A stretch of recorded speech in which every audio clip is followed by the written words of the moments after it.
Welcome, students. I want to welcome you today. You are about to participate in the greatest race of your life, the race for a great education by the great country, United States of America.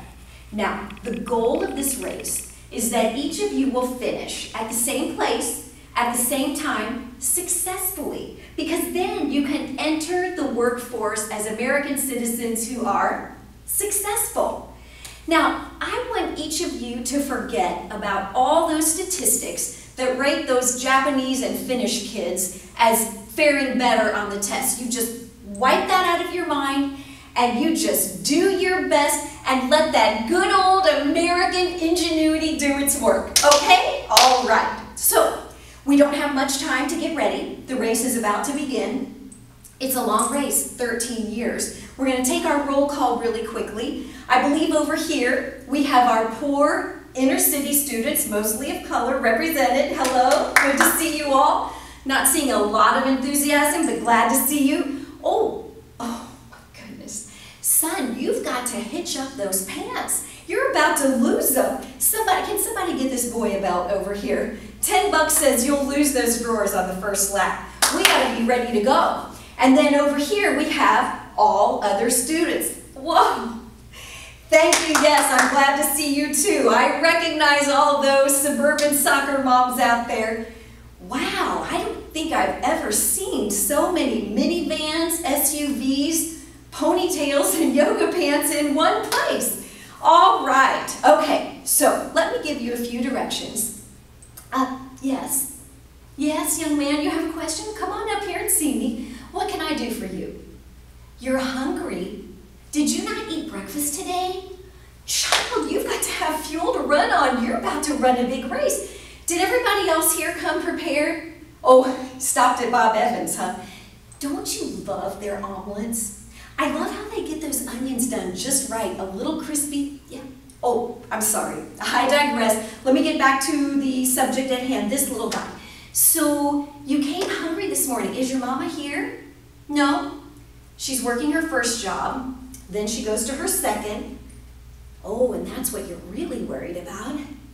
You think maybe nobody will be home when you get home tonight.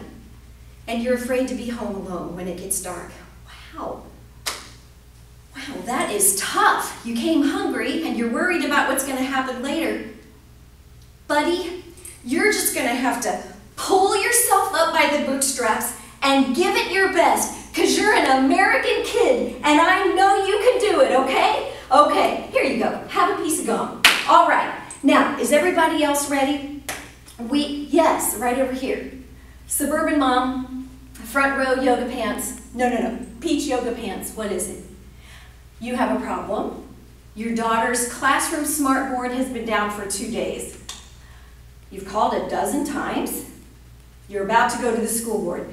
You know what? This is an easy one. I've got the tech team on my cell phone. We'll just make a quick order. That should be taken care of in the morning. All right. So here we go. We're going to all head toward the starting line. And they're sniffling. Who's sniffling? What? Over here. Little girl, come here. Why are you crying? You look so sad. What is the matter? Are you afraid? Oh, the services came last night. It took you and your brothers and sisters out of your home. And you're missing your mom, and you're living with another family. Man, that is tough. I feel terrible about that. You know what, sweetheart? The way out of that mess is to get a good education. So you just block that all out of your mind and you run like the wind, okay, girl? Here we go. Take a little tissue. There you go. Or use your sleeve. That's whatever works. Yeah, oh, you need a tissue. Yes, too much contact solution, huh, Mom? Oh, this is not your brand. It's not lotion infused. Okay. All right. So, without further ado, let's all kind of move a little closer to the starting line. All right, one more question, and this is the last. You're an inner city teacher. Last year you taught middle school students. Ooh, you think the standardized tests are culturally unfair to your students. Last year's test required an essay about a regatta. and your children have never even been to a neighborhood barbecue. Regatta, isn't that an Italian food? Wonder what we're having for lunch today.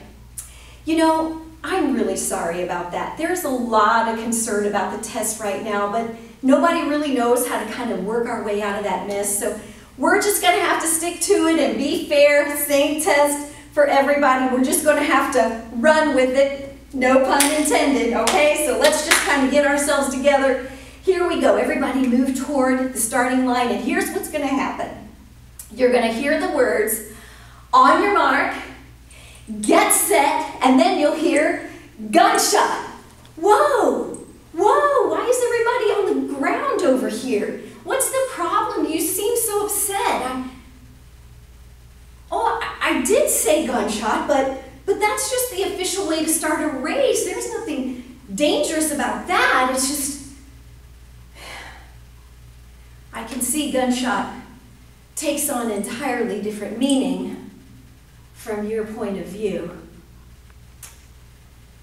You know, my job today was to prepare these students for the greatest race of their lives, a solid, successful education, because that would prepare them to be successful adults in our democratic society.